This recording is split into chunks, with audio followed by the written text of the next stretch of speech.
சட்டம் மாறி வந்து மண்ணை முட்டும் காலில் சூழ்ந்து கைகள் தட்டும் வாழியவே என்னவராட்சி திசைகள் எட்டும் நம்மவராற்றல் விண்ணை முட்டும் எட்டு திக்கும் முரசு கொட்டும் வாழியவே. உங்களுக்கு திருமண வாழ்க்கை அமைய வேண்டும் என்று விரும்புகிறார். நீங்கள் ஏன் உங்களுக்கென்று ஒரு வாழ்க்கையை அமைத்துக் கொள்ளக்கூடாது? உலகத்துக்கே தெரியும் என் வாழ்க்கை. அது எப்பொழுதோ முடிந்து போய்விட்டது. நான் இப்பொழுது உயிரோடு இருப்பதே என் அப்பாவிற்காகத்தான். இல்லை என்றால் இப்பொழுதோ என் வாழ்க்கையை முடித்துக் கொண்டிருப்பேன். தயவு செய்து அப்படி சொல்லாதீர்கள். எதுவுமே முடிவதில்லை. முடிவு என்று ஒன்று இருந்தால் தொடக்கம் என்று ஒன்று இருக்கும். ஒரு கதவு அடைக்கப்படுகிறது என்றால் நிச்சயம் மற்றொரு கதவு திறக்கும். அப்படி ஒரு நம்பிக்கை உங்களுக்கெல்லாம் இருக்கலாம், ஆனால் எனக்கு இல்லை. ஏன் அப்படி சொல்கிறீர்கள்? இரவு வந்துவிட்டதே, இருள் சூழ்ந்து விட்டதே என்று நாம் வருந்திக் கொண்டிருக்கும் போதே மறுநாள் உதயம் வந்து விடுகிறதே. சூரிய ஒளியால் உலகமெங்கும் வெளிச்சம் பரவுகிறதே. தற்கொலை செய்து கொண்டு சாவதை தவிர வேறு வழியில்லை என்ற நிலைக்கு ஆளாக்கப்பட்டவர்கள் கடைசி நேரத்தில் அவர்கள் எதிர்பார்த்த செல்வம் சற்றும் எதிர்பாராத முறையில் கிடைத்து புது வாழ்வு பெற்றிருக்கிறார்களே. அவ்வளவு ஏன்? சரிந்த சாம்ராஜ்யங்களை எடுத்துக்கொள்ளுங்கள். இடித்து தரைமட்டமாக்கப்பட்ட அவை மண்ணை பிளந்து கொண்டு வெளிவந்தது போல் மீண்டும் வான்முட்டும் கோபுரங்களாக உயரவில்லையா? தாங்கள் சொல்வதெல்லாம் உண்மைதான். ஆனால் என்று தயங்குவதற்கு எந்த அவசியமும் இல்லை. நம் சோழ நாட்டின் வரலாற்றையே எடுத்துக்கொள்ளுங்கள். பல்லாண்டு காலம் சின்னஞ்சிறு சிற்றரசாக குறுகி போயிருந்ததை நமது மாமன்னரின் தந்தையார் உருவ பக்ரேரின் இளஞ்சே சென்னி தமது வாழ் வலிமையால் வென்று பேரரசாக மாற்றவில்லையா? நமது மன்னர் எரியூட்டப்பட்ட மாளிகையிலிருந்து கரிந்த காலோடு வெளிப்பட்டு கானகத்தில் மறைந்து வாழ்ந்து மீண்டும் தனது பேரரசை பெறவில்லையா? அதனால் தங்களின் வாழ்வும் மீண்டும் புத்தொளி பெறும். பார்த்திபரே, தாங்கள் சொல்லும் வரலாறுகளை நான் அறியாதவள் அல்ல. ஆனால் அது வேறு, ஒரு பெண்ணின் தனி மனித வாழ்க்கை வேறு. எல்லோரும் அறிந்த என் கடந்த கால வரலாற்றை மறந்து யார் என்னை ஏற்றுக்கொள்வார்கள்? அப்படியே ஒருவர் என்னை ஏற்க முன்வந்தாலும் என்னால் எப்படி அதற்கு ஒப்புதல் தர முடியும்? என் வாழ்க்கையை நான் சோழ நாட்டிற்கென தத்தம் செய்துவிட்டேன். அப்படியே இறுதி வரை அதை உறுதியாக கடைபிடித்து இப்படியே வாழ்ந்து விடுகிறேன்.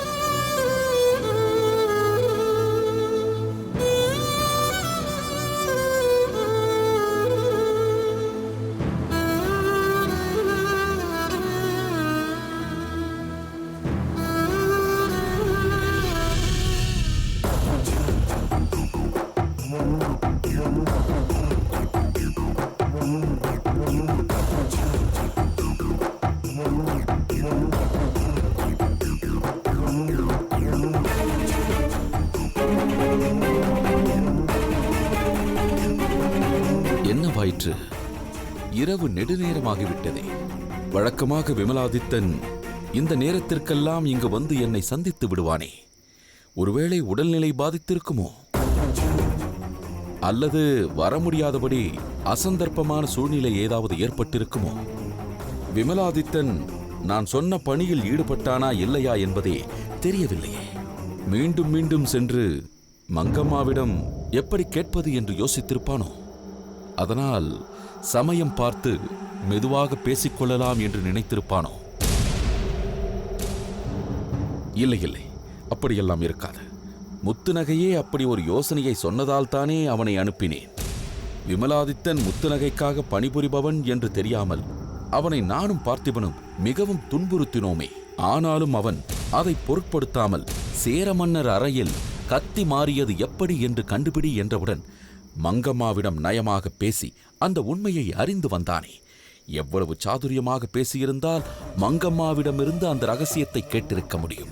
அவளுக்கு அவன் மீது எவ்வளவு நம்பிக்கை இருந்திருந்தால் அதை அவள் அவனிடம் சொல்லியிருப்பாள். அதனால் நிச்சயம் இப்போதும் அவள் இப்போது என்ன செய்து கொண்டிருக்கிறாள் என்ற ரகசியத்தையும் அறிந்து கொண்டுதான் வருவான்.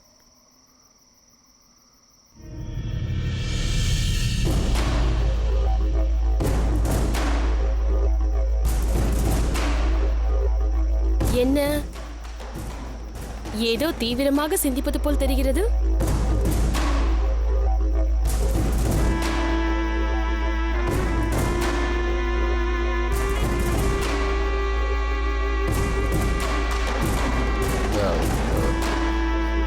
மங்கம்மா, நீ எப்போது இங்கு வந்தாய்?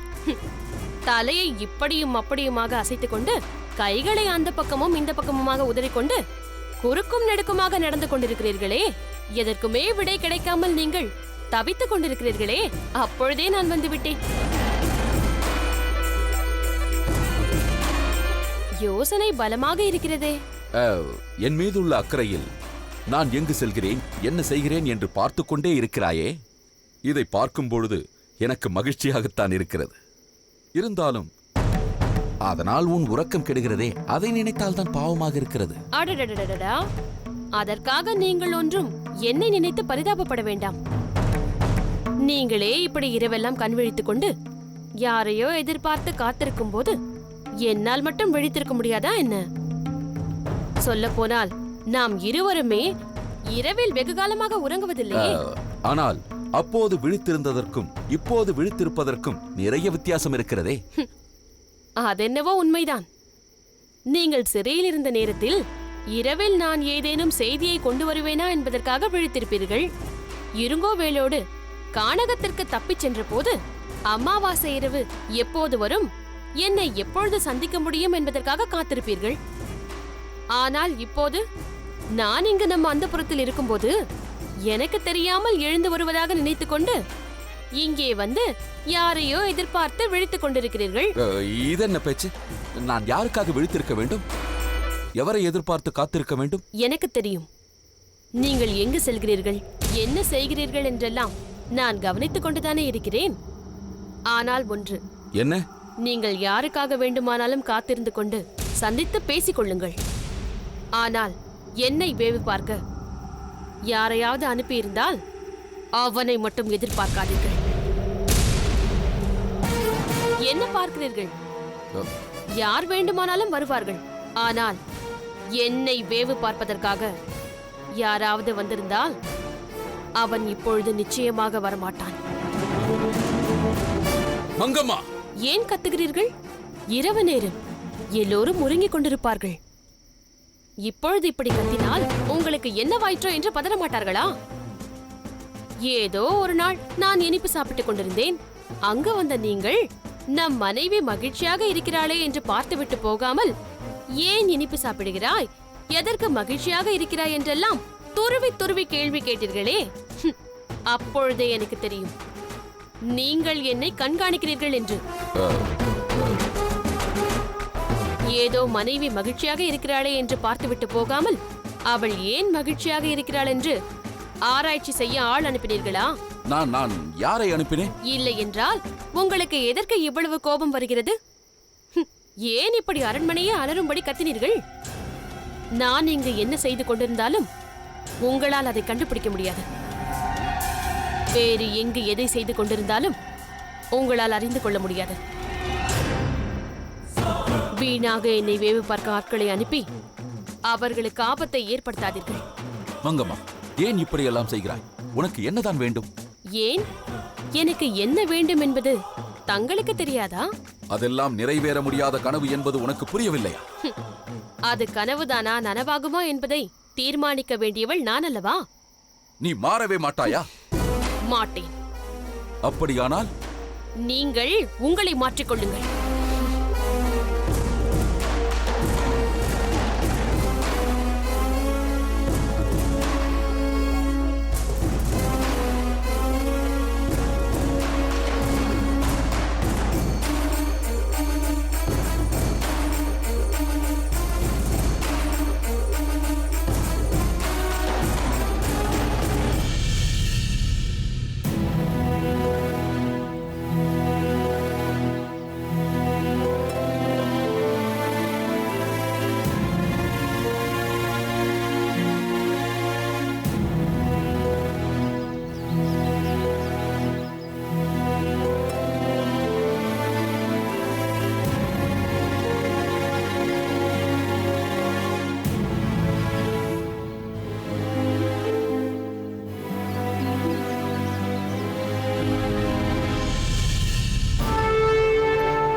உலகம் கண்ட நாடு பாண்டிய நாடு. அதில் முதல் சங்கத்தின் மாமன்னராக இருந்த பெருவழுதி பாண்டியர், அவரது மைந்தனும் சோழ மன்னர் கரிகால வளவரின் மருமகனுமான இளவரசர் இளம்வழுதி வருகிறார், வருகிறார், வருகிறார்.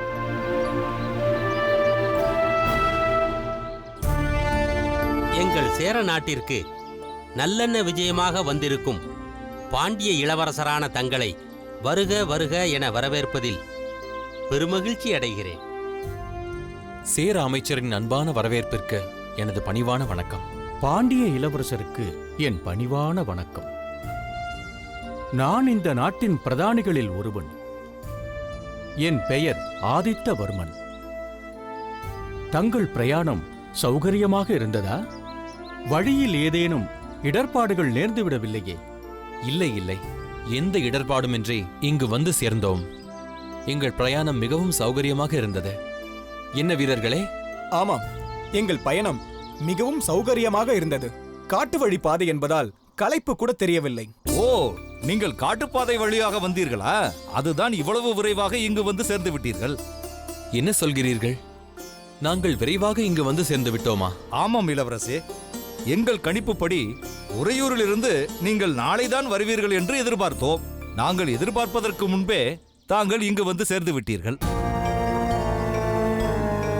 பாண்டிய இளவரசரின் கவனம் வேறு எங்கோ இருக்கிறது. யாரையோ தாங்கள் எதிர்பார்ப்பது போல் தோன்றுகிறது. சேர மன்னரைத்தான் எதிர்பார்த்து தேடிக்கொண்டிருக்கிறேன். அவருக்கு எங்கள் மீது உள்ள கோபம் இன்னும் தீரவில்லை என்று எண்ணுகிறேன். அதனால்தான் எங்களை வரவேற்க அவர் வரவில்லை. சேர மன்னருக்கு தங்கள் மீது கோபம் இருந்திருந்தால் அவர் எப்படி தங்களுக்கு சேர நாட்டிற்கு வருவதற்கு அழைப்பு அனுப்பியிருப்பார்? தங்களின் நல்லெண்ண விஜயம் மூலம் சேர பாண்டிய நாடுகளுக்கிடையே எந்தவித கசப்புமின்றி ஒரு சுமூகமான உறவு ஏற்பட வேண்டும் என்பதுதான் எங்கள் சேர மன்னரின் தலையாய விருப்பம். அதன் பொருட்டுத்தான் தங்கள் நல்லெண்ண விஜயத்திற்கு அவர் அழைப்பு அனுப்பியிருந்தார். சேர மன்னர் தற்பொழுது இங்கு இல்லை. அவசர அழைப்பின் காரணமாக தனது குடும்பத்தாருடன் அருகாமையில் இருக்கின்ற ஊருக்கு சென்றிருக்கிறார். இன்றிரவே திரும்பி விடுவார். சேர மன்னர் இங்கு இருந்திருந்தால் தங்களை வரவேற்பதற்கு முதல் ஆளாக இங்கு வந்திருப்பார்.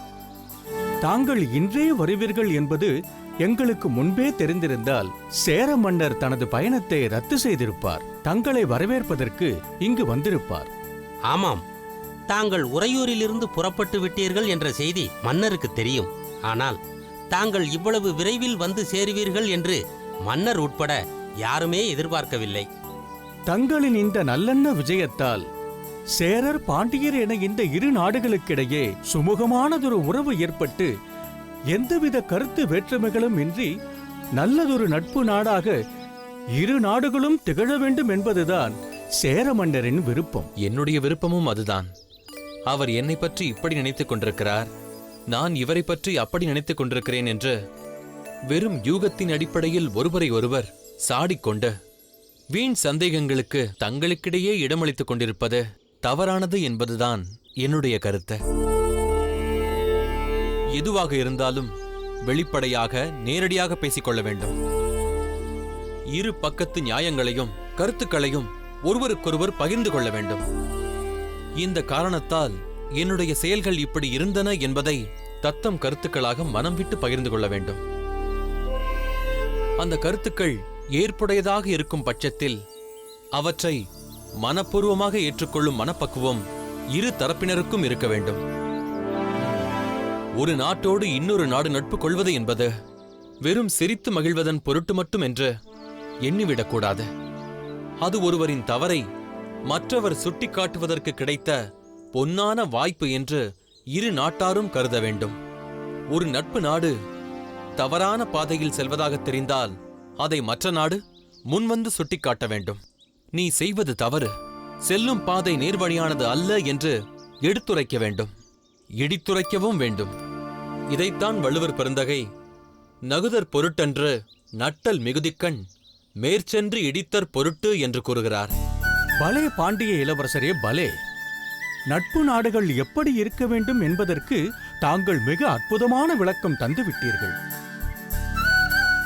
தங்களுடைய நல்லெண்ண விஜயம் நிச்சயம் வெற்றி அளித்து சேர பாண்டிய நாடுகளுக்கிடையே நட்பை உண்டாக்கும் என்பது உள்ளங்கை நெல்லிக்கனி போல் இப்போதே தெளிவாக தெரிந்துவிட்டது.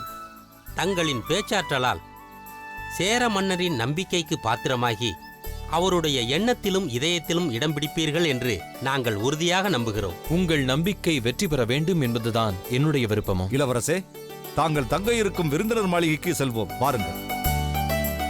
பிறகு சந்திப்போம். நான் வருகின்றேன். வாருங்கள்.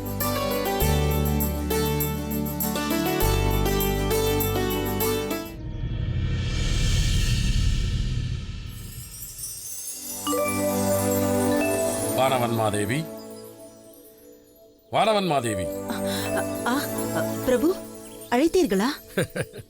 இவ்வளவு அருகிலிருந்தும் என் அழைப்பு உனக்கு கேட்கவில்லை என்றால் அந்த அளவிற்கு நீ தீவிரமாக சிந்தித்துக் கொண்டிருக்கிறாய் என்பது எனக்கு தெரிகிறது. அப்படி என்ன சிந்தனை? நமது மருமகனை பற்றித்தான். அவர் உறையூரில் இருந்தவரை கூட எனக்கு ஒன்றும் தோன்றவில்லை. பார்த்திபன் உறையூர் சென்று அவரை வழியனுப்பிவிட்டுதான் இங்கு வந்திருக்கிறான் என்பதை அறிந்தது முதல் ஏனோ எனக்கு பதட்டமாகவே இருக்கிறது. அதற்கு அவசியமே இல்லை.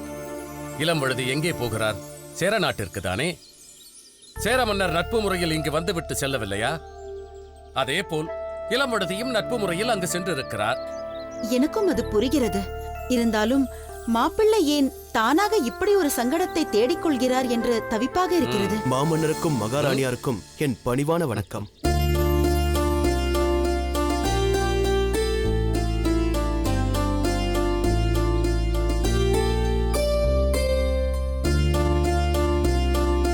வா பார்த்திவா.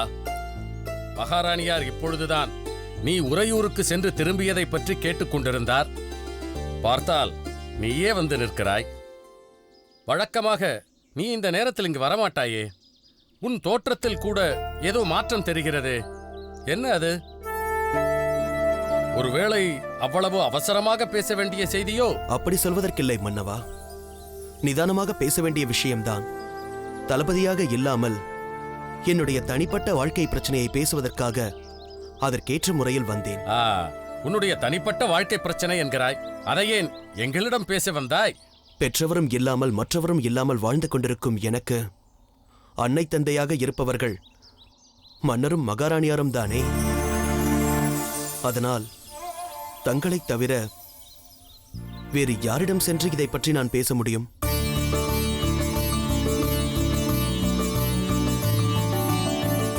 பலே பார்த்திவா, எங்கள் மனதை நிகழ செய்து விட்டாய்.